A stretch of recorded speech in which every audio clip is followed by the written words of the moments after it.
So, hi, Dr. Jean-Gilles. So good to Hi, see you. I hi, know it Miss hasn't been that James. long, but in this No, format, it's really great. How are you doing? it's always a pleasure. I thought about us having a conversation around suicide prevention, and as you know, I got back from New York earlier this afternoon, Yes, and as I'm sitting thinking, suicide prevention for me, the best guarantee anybody has against suicide is life. absolutely. And so I want us to talk about life and some of the, as you called it so well, life affirming strategies that we can talk to people about. People who may be thinking, having these thoughts of suicide run through their mind. I also want to see if you can help people to get control of their thoughts. Don't let Yeah, the thoughts yeah, just stay there. Let them run through. We say a thought run through my mind, but for so many, the thoughts really don't run through. They just sit there for a long time. right, right. And we entertain them. Oh, we, oh yes. We sit. when the thought would run through, we say, "Stop! Wait! Let me talk to you. Let's interact and let's take this to the next level." And really, what we need to do is to find something else. Like we don't have to entertain those thoughts. We don't That's have right. to stay there. The most important thing to me that people say about suicide is that it's a permanent solution to a temporary problem. Could say that And again. That's interesting. suicide is a permanent solution to a temporary problem. Wow. And although people feel very desperate uh, at those times, and it's hard for them to see it as temporary. And so that's why they always have to just remember this will Mm, pass, this is temporary. And one way to do that is really to maintain hope. mhm. They in Creole, they have a proverb that says, hope makes life. And, so hope really equals life. That if you have hope, then you have life. And so I'm really happy that we're talking about life and living as opposed to, really digging into suicide and how and why and those kind of things. That we really need to think of suicide as 100% preventable. It's 100% preventable I like that. because no one has to take those final steps. And there are things that the person can do themselves ahead of time before they take the final steps, and that others around them can also do before a person gets to that final point.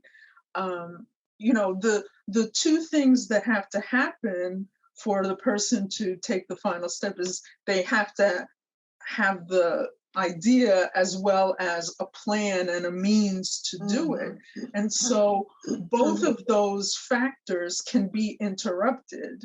You before you get to people always have the idea of death. The Mhm. idea of death is part of life Life. because we're all, born, we Exactly. grow, and we die. Yes. So Yes. death is part of the Part of cycle of life. life, but we don't but so everyone has the thoughts of death, and they've seen death and they see death, Mhm. in the cycle of life all the time. Mhm. But we don't dwell there. And Right. so the point about not dwelling there is that you occupy yourselves with the things of life, with hope, with things to look forward to, with the things that are positive in your life, with the people that are in your life. And someone who's suicidal will have the thoughts that no one is there for me, I'm alone, I have nothing to look forward to, this is the way it's going to be forever, I might as well, just end now. Whereas they need to have an answer to all those statements, though all those statements are not facts, they are just thoughts. And one thing about a thought or a feeling or a statement that you make is that in the next minute it can change. And we see that happen quite often. Thoughts and feelings and even declarative statements are not permanent. So that's why it's a temporary problem. A feeling can always change. A thought can always change. A behavior can always change. We're not like static in our thinking and our feeling. And so, that's what I like to emphasize to people is that, if you have a thought, you can change it. You can change that thought. The thought is not you, it's part of you as a human, as a person. You have thoughts that, go through your mind, but the thought is temporary. And so if we get stuck on a thought, then that is what will lead you to entertain the thought and to relive it and to get fixated on it and to make a plan around the thought and to carry out the actions. But you can change the thought. So I always, if someone is feeling very depressed and very sad and very hopeless, they can always remember that feelings change. Feelings are not permanent, and when you go, you exercise or you eat chocolate or you talk to a friend or you watch something funny on TV, you can change those feelings and you can change those thoughts. Those are all temporary. And so acting on a temporary thing with a permanent solution is not the answer. That is not the answer. I so appreciate what you're saying. It's a permanent solution to a temporary problem. And when we really think about it, so much of life is temporary. Yes. There are very few things in life that are permanent. There's only one thing in life that's permanent. Just one. Death. That's it. That's it. Everything else in life is temporary. temporary. Everything changes. There's nothing that's the same about us that was, a year ago. What is it they say? Like your cells renew themselves like every, every so many 100 days.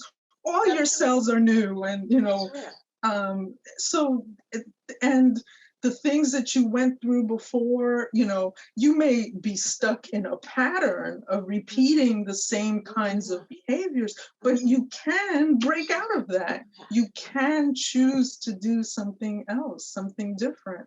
And, I want to tell you that my favorite story about life, because that's what we're, talking about is living and focusing on living and living is hard. Living it's not an easy thing. Life is hard. Life is full of challenges and we always have to remember that we're up to the task. We're up to it. We can do it. We were built for this. We were really built for this. That's right. Everyone has a purpose and they have a special assignment or a special purpose that they're put into the world for. Yes. But my favorite thing that always reminds me of life is, how you're driving on a concrete highway, and if you look at the edge of it's concrete, solid concrete, and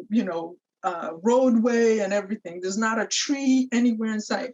But if you look at the side of the road, there's weeds growing in the concrete. That's right. You know, like They found a way to they have life in between the jungle of the exactly concrete. life Yes. sprouts in concrete, you Wow. know. It's like, so it always reminds me that Mm. all you need is like a little speck of dirt and a little And water life will and a happen. seed, and Life life happens. blooms, and life will crack that concrete, you know. Like, Wow.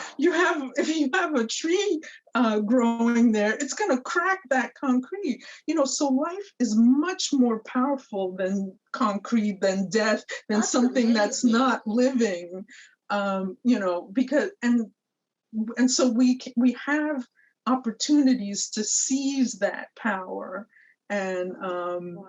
you know, and to push life forward. So if a weed can grow out of Grow. concrete with Wow. nothing there, just the air blowing some dirt there, and the seed happens to And it land takes there, root. and some rain, you know, Mm-hmm. waters it, and there Mm-hmm. you have a weed. Wow. If you know, if life can sprout and thrive and even break that concrete out of nothing, then, you know, we who are human and have power and have thoughts and have dreams and have hopes, you know, we can make the best of life. I So think I think quite often, Dr. Jean-Gilles, as human beings, we forget that we have power in us.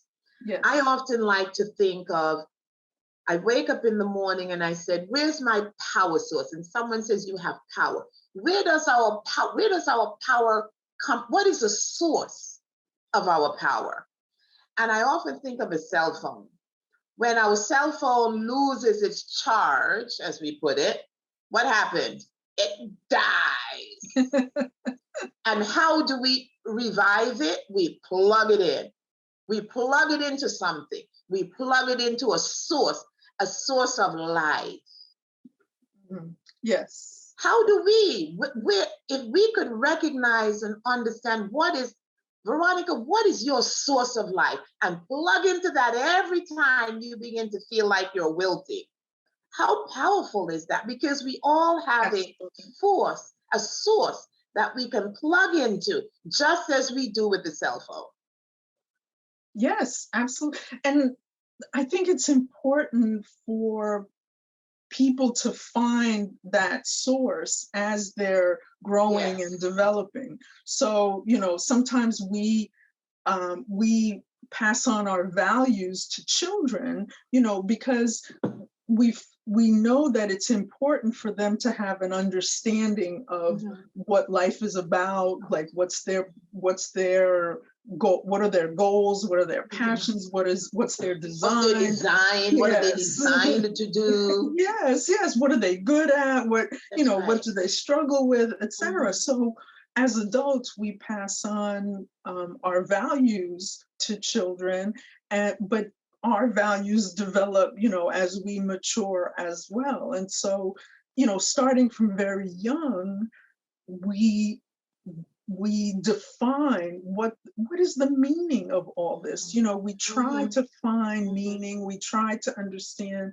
what what purpose we serve, Mhm. what where we are gifted and where we Mhm. can serve others. Humans are by nature Mhm. social beings, and Mhm. so we're put in families as Mhm. infants, and you know, then the families become more extended as we have schools and churches and other social units that we interact with, the workplace, those kinds of things. And so in all of those settings we find meaning, you know, like Mhm. we find where we fit in, and we're struggling to figure out, you know, is this the right job for me? Do I want something else? Am I satisfied? You know, like Yes, all those human things that's right. are part Part of of our living. development. Yes. And so it's important from a young age to convey to a child that they're here for a reason, that, Mhm. it wasn't Mhm. just, Yeah. it just happened, boom, you Right. came into the earth, Right. that you're here for a reason, and that there's things you can contribute, and there's joy that's to be found, and there's struggle, and that Mhm. all those things are meaningful. Mhm. And we should embrace them. We should Yes. embrace them, and Yeah. Yeah. and you know find that in the living of those challenges, that we become better, and Yeah. we help someone else. um, I think quite often, we've allowed the broader, and I say broader in a very narrow scope, because quite often the broader society is not that broad at all, right. to define who we are. Yes. And we look Yes. Yes. for our identity out there somewhere, comparing ourselves to this person or that one, and lose sight of who we are designed to be. And Yes. that can be very challenging, especially when children get to be a certain age where they're searching for their purpose, as you put it. Yes. Yes.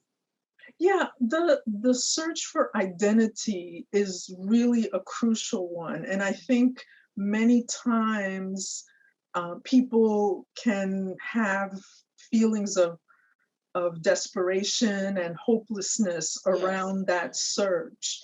And especially in today's world, where we're so superficially Yes. interconnected. We Mm, have mm, screenshots and mm. visions of other And people. 3,000 friends Yes, and 3,000, only who we've 3,000? never met. Veronica, step it up. Only 3,000.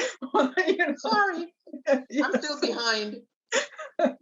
Just I'm playing, but but that is an illustration of the one of the challenges that we have today in this world, because we don't know people, we don't know other people, and we're only superficially connected to them. So that's why from a young age it's important to find Mm, like-minded people, and mhm, and to identify strengths and interests, and activities that bring you joy, and mhm, activities that are fulfilling, that make you feel like you're contributing to mhm, to the greater world. mhm. um, because there's the superficiality with which we see the world is can make someone get lost in their search for identity and their And bring search on that for. sense of hopelessness. Yes, right. And so if we stay at the superficial level, we don't ever really get to know one or two or more people on a deeper level. Then we can feel very isolated and Yes. alone and unsure of where we fit in. So Yeah. I think it's in this world where we're superficially connected, Mhm, it's more mhm, important to teach children, adolescents, etc., how to connect, how you mhm, really go deeper with, mhm. someone that you want to get to know better, Yes. to move beyond the like, or The click the thumbs like up, and the thumbs. or, or the heart, like I like that, whatever. We need to really move beyond those things, because while all those things can capture our hearts and minds and Mhm, brains, most mhm. specifically, it's so addictive to the brain to Yes. to look at screens and to Mhm, scroll and mhm, to see a lot of exciting things. mhm. We need to be able to connect in a deeper way, and that means seeking out someone else who is, who has similar interests, and that you can, have deeper conversations, things like that. So it seems like we have tons of likes and thumbs up and friends, but at the same time, it's like there's a part of us that's always empty. Yes. Yes. There's that our souls are empty. And really when you get down to it, we're not just bodies, but we are souls. We're that other being, that Yeah. spirit part of us that you can't touch and feel, but man, is it ever powerful. It's the life. That's the life Yes, force. the life-giving That's force. within us. That's that's what makes us unique. Yeah. Each person has a uniqueness about Yes. them. And so self-discovery is an important thing as well, to really get to know yourself, and not just in how you present yourself, not in just your profile picture, but in a deep way of understanding what drives you, what Yes. holds you back, what motivates you, where you need help, where you're strong. Though that's it's very important. And then the second, once, I mean, it's not like a 1-2 step, Right. it's throughout life you're doing Right. this, but the other part of it is revealing yourself to someone else, to a friend, to a Oh, that could be partner. scary. Yeah. And so if we stay at the superficial, the surface level, we never really get to that revealing of ourselves and being seen for who we are and accepted for who we are. We're always at that, profile picture level. And you can feel very lonely when you only feel like a profile picture. Yeah. But I As don't. you're talking, Yes. I'm imagining so many people at who we consider to be famous, and they're stars, and they have all these wonderful things going for them. And yet I can imagine that deep down inside, many of them don't even have one or two people to whom they can reveal. When the makeup is gone, when the hair is gone, they don't have one or two people they can reveal who they are. Really Absolutely. deep down. They can, Absolutely. someone who's always happy and jovial, and they have someone they can go to and say, I'm feeling like really like nothing today. If you don't have such a person, that's really dangerous. Yes. Yes, absolutely. We need intimacy, Yes. in order to be fully human. We need others, that we can let our guard down with, and who we trust, and who we know we feel comfortable with. The people who have achieved notoriety and fame and fortune, they have a lot of pressure, because us, the people on the outside who are the fans, we only have their profile picture. And so we expect them, we put a lot of To be pressure that on profile them. all the time. Yes. Don't you dare get away from that profile. Don't you be real. you know we just want them to be heroic and super all the time, and it doesn't, no one is really like that. So I think people, we as humans, we struggle. That's part of being human, because we're always growing. We never get there. There's always more to grow, more to learn. You can always learn. You can always learn more. You can always challenge yourself. But since we're talking about prevention and the prevention of despair, really, it's really to focus on the gifts, on positives, on things that challenge you, things that make you grow a little bit, and people who are supportive, people who you can trust and come to, and who that you can lean on, and who can also give you a push or a bust. So reaching out for someone is important, as well as within yourself, being able to, not get caught into a web of, repeating the same things over and over to yourself. If you see yourself getting caught in that, that's time to reach out to a professional person, who can help you untangle those thoughts. And, even though in the pits of despair, it can feel very isolating, and that it's never going to change, that you're trapped in that. But, to always remember that there's hope, and your feelings can change. They will change. You're not stuck there forever. They will change. As you And said, suicide yes. is a permanent solution to a temporary problem. And it doesn't have to be that way, because it is temporary. It's temporary. Feelings change, situations change. Despair can lessen. Despair, it can take the support of someone trusted, or talking to a professional, even going outside and letting the sun shine on your face, feeling the warmth of the sun. There's always like a small step that you can take to shake that thought, interrupt those patterns, interrupt the patterns.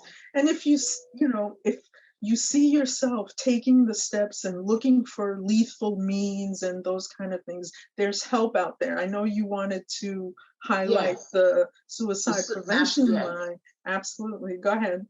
Yeah, the National Suicide Prevention Lifeline, which is always available at any time. You can call if you're feeling yourself in those, getting locked in those patterns, in that web where you just cannot break out of it. Pick up that phone. You have a choice. You don't have to follow those negative patterns. That situation you're in will go away. Believe me, there are many times I've been, and Dr. Jean-Gilles knows this, I have been in situations where I thought I'll never get out of this. And my thing is, let me just go to sleep. Let's take a nap. And every time when I wake up, everything looks so different. You do not have to take action at the time you think you have to take action. Just put it off for a while. And just keep putting it off and watch that situation change. Absolutely. That's the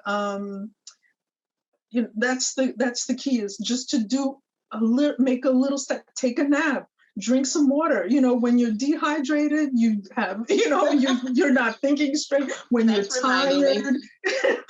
tired, you're not thinking straight. So just taking a little step to change, and it can make a big difference in that particular situation. But if you find yourself making plans and taking steps and heading in that direction, remember, it's 100% preventable, and there are people out there who who want to help, who are ready to help, and who can help. It just takes reaching out